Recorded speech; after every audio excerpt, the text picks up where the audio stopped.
दोस्तों, भारत और पाकिस्तान के बीच में अभी सब कुछ ठीक नहीं है क्योंकि पाकिस्तान को बहुत बड़ी कीमत चुकानी पड़ेगी। एक तो वो बांग्लादेश के साथ में मिलकर भारत को काउंटर करने की कोशिश कर रहा है। दूसरी ओर वह अरब सागर में भारत के जो सर क्रिक इलाका है उस पर कब्जा करने की भी कोशिश कर रहा है। और 1947 तक से लेकर अभी तक वो उस पर अपना हक जमाना चाहता है। उनका कहना है कि ये इलाका हमें विलोम करता है। वैसे तो इस इलाके में कुछ भी नहीं होता है, वो एक दलदली इलाका है, पर वहाँ पर बताया जाता है कि वहाँ पर गैस बड़ी मात्रा में निकाली जा सकती है और ऊर्जा के भरपूर भंडार है वहाँ पर। एक कारण ये भी है, अगर उस इलाके पर कब्जा कर लेते हैं आप लोग, जो भी देश भारत हो या पाकिस्तान, उस समुद्री सीमा का बहुत बड़ा हिस्सा उनके कब्जे में आ जाएगा।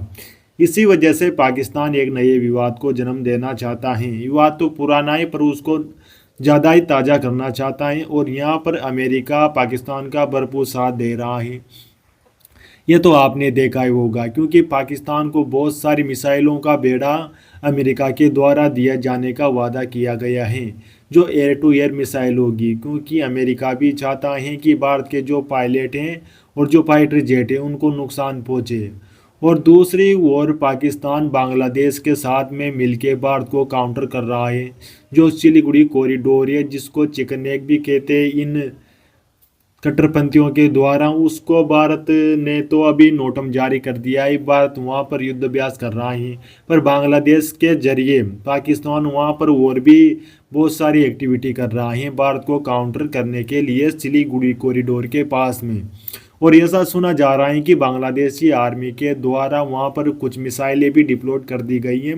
उनकी रेंज 28 किलोमीटर के आसपास होगी।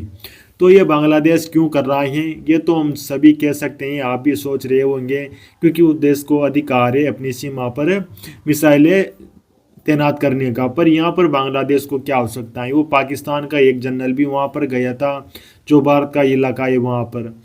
तो बांग्लादेश को यहाँ पर संभल कर रहने की आवश्यकता है, नहीं तो बांग्लादेश खामखा पाकिस्तान के चक्कर में उसकी अच्छी खासी पिटाई हो जाएगी। क्योंकि भारत की आर्मी अब यहाँ पर रुकने वाली नहीं है। उन्होंने 3-4 जगहों पर नोटम जारी किया है और भारी मात्रा में 25,000 ट्रूप के साथ में थल सेना, नौसेना और वायुसेना के साथ में युद्ध अभ्यास कर रहा है। और क्या पता पाकिस्तान के ऊपर यहाँ से अटैक हो जाए।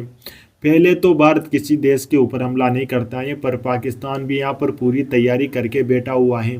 एक तो उनके देश में अभी बम धमाके हो रहे हैं। एक चलते ट्रक में अचानक आग लग गई और उसमें बहुत बड़ा स्फोट देखने को मिला। तो पाकिस्तान यहाँ पर एक वार की सिचुएशन क्रिएट कर रहा है, क्योंकि कोई तो बहाना चाहिए, कुछ भी कदम उठाने से पहले ऐसे थोड़ी वार कर देते हैं। तो इस वजह से वहाँ पर एक भारत का जासूस भी पकड़ा गया है और भारत में भी एक जासूस इंडियन आर्मी ने तो पकड़ा है, बीएसएफ ने। तो यहाँ पर बांग्लादेश और पाकिस्तान मिलके भारत को काउंटर करेंगे। पीछे से अमेरिका बैकअप देगा, क्योंकि मोहम्मद यूनुस तो अमेरिका का पिट्ठू है और पाकिस्तान भी उनका ही पिट्ठू है। और आईएस और सीआईए जो डीप स्टेट है वो भारत को काउंटर करने में लगी हुई है। अगर भारत ये युद्धाभ्यास नहीं करता तो इसके माध्यम से ये सारे तीन ही देश मिलकर भारत को काउंटर कर रहे थे और भारी मात्रा में बहुत सारी जगहों पर भारत को दिक्कत देने की कोशिश कर रहे थे।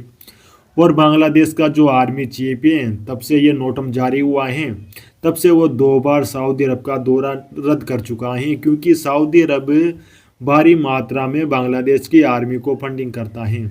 इसके बदले में सऊदी अरब उनसे 7,000 ट्रूप्स मांगता है। और ये तो आपको पता ही है, सऊदी अरब की कोई सेना नहीं है, वो दूसरे देशों को मंगवाता है, या तो पाकिस्तान, बांग्लादेश या अमेरिका या कोई यूरोप का देश। तो उन वही सऊदी अरब की रक्षा करता है। और सऊदी अरब ने 7,000 ट्रूप्स बांग्लादेश से मंगाए हैं। पर यहाँ पर बांग्लादेश की आर्मी के चीफ ने दौरा रद्द कर दिया है और वहाँ के जो केयर टेकर प्राइम मिनिस्टर है मोहम्मद यूनुस,